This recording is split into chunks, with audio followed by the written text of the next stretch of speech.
Hello friends, welcome back to my channel SRK drama explain. Friends, ये video मैं लोगों के एंटरटेनमेंट के लिए बनाती हूँ, so please watch full, share, subscribe and like this video.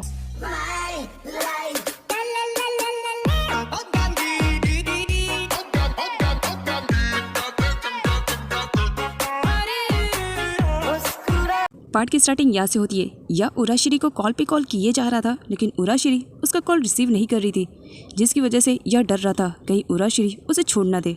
वो उराशिरी के पास जाता है और ज़बरदस्ती उसे एक शॉप में लेकर आता है, जहाँ पर वो चबा के डैड और अपने डैड के बारे में बताता है कि वो दोनों किसी टाइम में बिजनेस पार्टनर थे। चबा के डैड के धोखा देने की वजह से मेरे डैड और चबा के डैड में दुश्मनी हो गई थी, जिसकी वजह से मुझे लग रहा है कि चबा ने दुश्मनी निकालने के लिए तुमसे सब कुछ झूठ कहा। उसने जो कुछ भी कहा सब झूठ है। और ये लड़की उराशिरी या की बातों में आ जाती है और उसे लगता है कि चबा ने झूठ बोला और यह सच कह रहा है।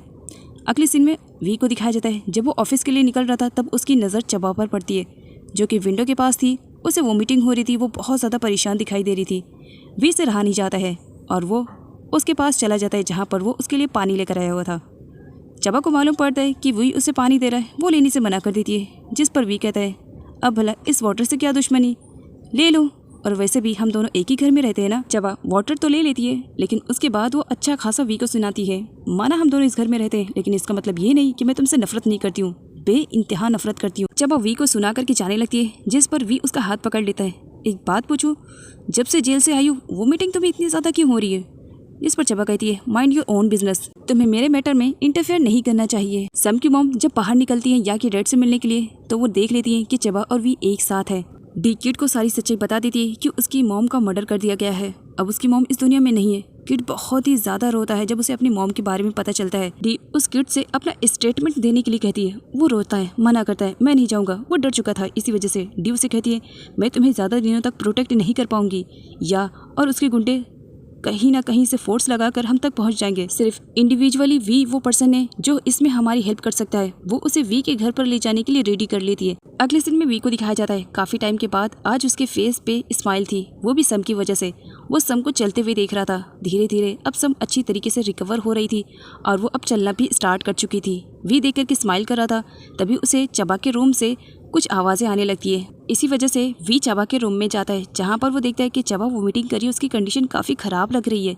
चबा को लगता है कि वो आंट आई हुई है, इसी वजह से कहती है आंट आपको फिक्र करने की ज़रूरत नहीं है, बस थोड़ा सा इन्वायरमेंट चेंज होने की वजह से ये सब हो रहा है, बाकी मैं ठीक हूँ। एक काम कीजिए, आप मेरे लिए कोई खट्टी चीज़ ले आइए, मैं अच्छी हो जाऊँगी। लेकिन जब वो पीछे टर्न होती है तब वो देखती है कि वहाँ पर आंट की जगह पर तो वी है। चबा शॉक में हो जाती है कि अच्छा हुआ मैंने कुछ और नहीं कहा। वो वी से कहती है तुम यहाँ क्या कर रहे हो, तुम्हें तो अपनी वाइफ के साथ होना चाहिए ना। जिस पर वी कहता है क्यों, तुम्हें जेलेसी फील हो रही है? जिस पर चबा कहती है भला मुझे क्यों जेलेसी फील होगी, वो तुम्हारी वाइफ है, तुम उसके हस्बैंड हो, तुम दोनों को जो कुछ करना रहे, भला मुझे इसमें क्या। बट हाँ, आई थिंक मुझे लगता है कि तुम्हें अपनी वाइफ पर ज़्यादा फोकस करना चाहिए और मेरे मैटर में इंटरफेयर करना बंद करो। तुम्हें क्यों नहीं समझ में आ रहा है कि मेरी लाइफ है, मेरे रूल्स एंड रेगुलेशन है, मुझे जो करना है जो खाना है मैं कर सकती हूँ, इसमें तुम्हें इंटरफेयर करने की जरूरत नहीं है। जब अब वी से बहुत ही रूटी तरीके से बात करती है, इस वजह से कहीं वी उसकी कंडीशन के बारे में पूछ ना ले या जबरदस्ती उसे हॉस्पिटल ना लेकर चले जाए, इसी वजह से वो उसे बहुत ही रूटली तरीके से बात करती है और गुस्से में वहाँ से चली जाती है। इधर डी को दिखाया जाता है, जो उस किड को लेकर के फाइनली वी के घर पर आ चुकी थी। वो गेट पर इंतजार करती है, साथ ही बता देती है उस किड को कि तुम्हारी मॉम यहीं पर काम किया करती थी। उस किड को काफ़ी बुरा लगता है, वो तो बस रोए जा रहा होता है। आगे डी उसे हैंडल करती है और उसे बताती है कि उसे अपना स्टेटमेंट देना पड़ेगा। डी देख लेती है कि या का गार्ड आ रहा है, वो समझ जाती है कि उन दोनों की जान को खतरा है, इसी वजह से वो छुपने लगती है। लेकिन तभी वो देखती है कि चबा गेट से बाहर निकल रही है। वो फौरन चबा के पास जाती है और उससे हेल्प की डिमांड करने लगती है। चबा उसे कार में बैठा लेती है। आगे जब या का गार्ड आता है तो उसे पहुंचने में काफ़ी टाइम हो चुका था, क्योंकि चबा उन दोनों को लेकर के वहाँ से जा चुकी थी। वो उन दोनों को फॉलो करने लगता है। चबा काफ़ी परेशान थी, वो डी से पूछने लगती है कि ये सब क्या हो रहा है, जिस पर डी उसे सब कुछ बता देती है कि ये वही किड है जिसके बारे में तुम ढूंढ रही हो, ये उसी सर्वेंट का किड है जिसका मर्डर कर दिया गया था और मैं इसे स्टेटमेंट के लिए लेकर जा रही थी, लेकिन कुछ लोग हैं जो मुझे फॉलो कर रहे हैं और इस बच्चे को और मुझे जान से मार देना चाहते हैं, तुम्हें इस वक्त मेरी हेल्प करनी पड़ेगी। चबा उन दोनों की हेल्प करने के लिए तैयार हो जाती है। अगले सीन में वी को दिखाया जाता है, जो एक हस्बैंड होने की पूरी ड्यूटी निभा रहा था। वो अच्छे से सम की केयरिंग करता है, वो तो अब उसे चलाना भी सिखा रहा था। धीरे धीरे वो उसके हाथों को छोड़ता है। सम डर रही थी कहीं वो गिर ना जाए, लेकिन वी उसे सपोर्ट कर रहा था। वो उसे तसल्ली दिलाता है कि मैं हूँ। सम चलते चलते अचानक गिरने लगती है। वी उसे हैंडल करता है और उसे कहता है मुझ पर ट्रस्ट रखो, मैं कभी भी तुम्हें गिरने नहीं दूंगा। सम को काफ़ी अच्छा लगता है वी का इतना ज़्यादा प्यार और सपोर्ट पा करके। वो बहुत ही ज़्यादा खुश थी। काफ़ी टाइम के बाद सम इतना ज़्यादा खुश थी ये देख करके प्रीवा को काफ़ी अच्छा लगता है, लेकिन चबा की याद आते ही वो काफ़ी सैड भी हो जाती है कि पता नहीं चबा का क्या होगा। आगे चबा को दिखाया जाता है जो डी और उस किड को लेकर के गार्डन हाउस आ जाती है और वो डी को बताती है तुम्हें फ़िक्र करने की ज़रूरत नहीं है, यहाँ के बारे में किसी को कुछ भी आइडिया नहीं है, तो तुम दोनों यहाँ पर सेफली रह सकते हो। साथ ही यहाँ पर चबा उन दोनों को बताती है कि तुम दोनों को घर से बाहर निकलने की ज़रूरत नहीं है, तुम्हें टाइम पर फूड यहाँ पर मिलते रहेगा, मैं किसी न किसी को भेजूँगी, लेकिन याद रखना अगर तुम्हें ऐसा लगे कि कोई है जिसकी वजह से तुम हर्ट हो सकती हो तो प्लीज़ डोर को ओपन मत करना। साथ ही वो दोनों नंबर भी एक्सचेंज करते हैं। चबा कहती है कि जब भी तुम्हें अर्जेंट लगे तब कॉल करना, और साथ ही उस किड को भी तसल्ली दिलाती है कि वो उसकी मॉम के कातिलों को ज़रूर सलाखों के पीछे पहुंचाएगी। किड भी अपनी मॉम के मर्डर का बदला लेना चाह रहा था, इसी वजह से वो भी अपना स्टेटमेंट देने के लिए तैयार हो जाता है। चबा डी से कहती है कि तुम्हें खुद का भी ख्याल रखना है, साथ ही इस किड का भी ख्याल रखना, और बात रही आने जाने की तो मैं आती जाती रहूँगी, फिक्र करने की ज़रूरत नहीं है।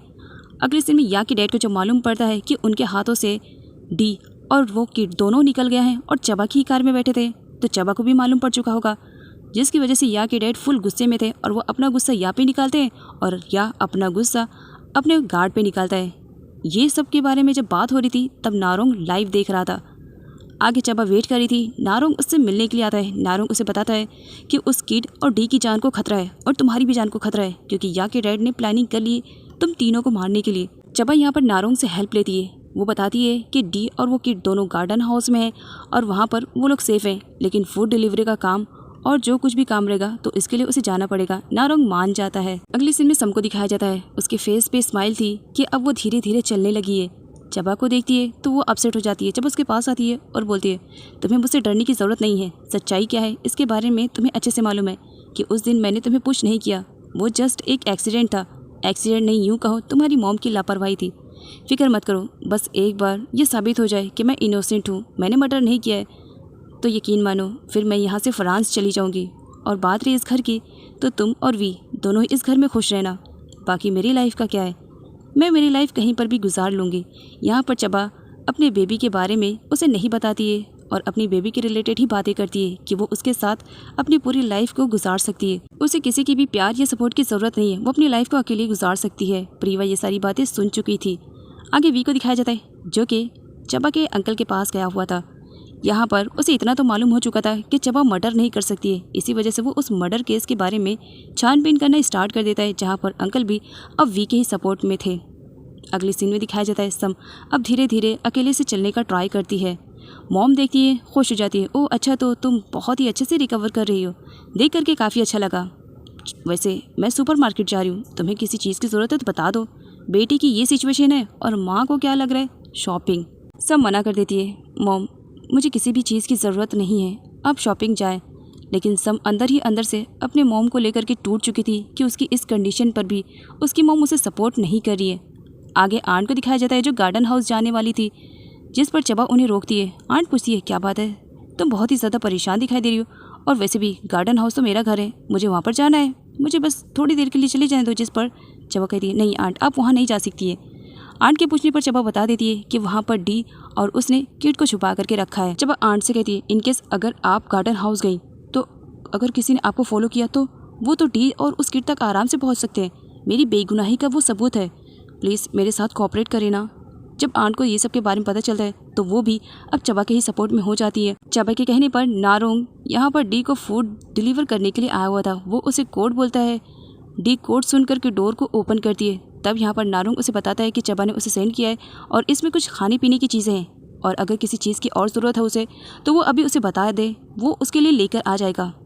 जिस पर डी अभी कुछ बताती उससे पहले अरुण अपना फ़ोन चेक करता है, जिसमें या के डैड और या दोनों मिल करके प्लानिंग कर रहे थे, और ये सारी बातें नारोंग एकदम लाइव सुन रहा था। सम की मॉम शॉपिंग का बहाना बना करके या के डैड से मिलने के लिए आई हुई थी। वो बहुत ही ज़्यादा परेशान थी चबा को लेकर के। वो उनसे कहने लगती है अगर वी को मालूम पड़ गया कि चबा प्रेग्नेंट है तो कहीं उन दोनों के मैटर में सब कुछ सॉर्ट आउट ना हो जाए। मैं ऐसा बिल्कुल भी नहीं चाहती हूँ, चबा को किसी भी कंडीशन में मारो, वो घर बस किसी भी कंडीशन में मेरे नाम पर हो जाए। जिस पर या के डैड उन्हें तसल्ली दिलाते हैं, इतना मत रोया करो मेरी जान, तुम रोते हुए बिल्कुल भी अच्छी नहीं लगती हो। प्रेगनेंसी में वोमिटिंग कर करके चबा बहुत ही बुरी तरीके से परेशान हो चुकी थी, और खाने में वो बस खट्टी चीज़ों को ही खा रही थी। सर्वेंट उसके लिए पूछने के लिए आती है कि वो क्या बनाए उसके लिए, जिस पर चबा लिस्ट तो देती है लेकिन सारे खट्टे खाने की लिस्ट रहती है। वी कंपनी से घर वापस आता है, तब वो चबा को सोते हुए देखता है। वो चबा के पास जाता है जहाँ पर वो देखता है कि चबा सारी चीज़ें खट्टी खा रही है। उसे थोड़ा सा अजीब सा लगने लगता है और फाइनली यहाँ पर वी चबा से पूछ ही लेता है कि क्या वो प्रेग्नेंट है। बट यहाँ पर चबा उसे बिल्कुल भी बताने वाली नहीं थी। वो साफ साफ मना कर देती है, मैं प्रेग्नेंट बिल्कुल भी नहीं, तुमसे किसने कहा। जिस पर वी कहता है, तुम्हारे इंग्रेडिएंट्स को देख करके मुझे ऐसा लग रहा है और बार बार तुम्हें वोमिटिंग हो रही है। चबा प्रेगनेंसी को छुपाने के चक्कर में वी से कहती है, इसका मतलब क्या है, अगर मुझे बार बार वोमिटिंग आएगी इसका मतलब मैं प्रेग्नेंट हूँ। अगर मैं प्रेग्नेंट भी रही तो फिर मैं तुम्हें क्यों बताने के लिए आऊँगी, इतनी नफरत करती हूँ मैं तुमसे और तुम्हें बताने के लिए आऊँगी बिल्कुल भी नहीं। वी उससे ज़बरदस्ती पूछने लगता है, सच सच बताओ। जिस पर चबा कहती है, मुझे दर्द हो रहा है, मुझे छोड़ो।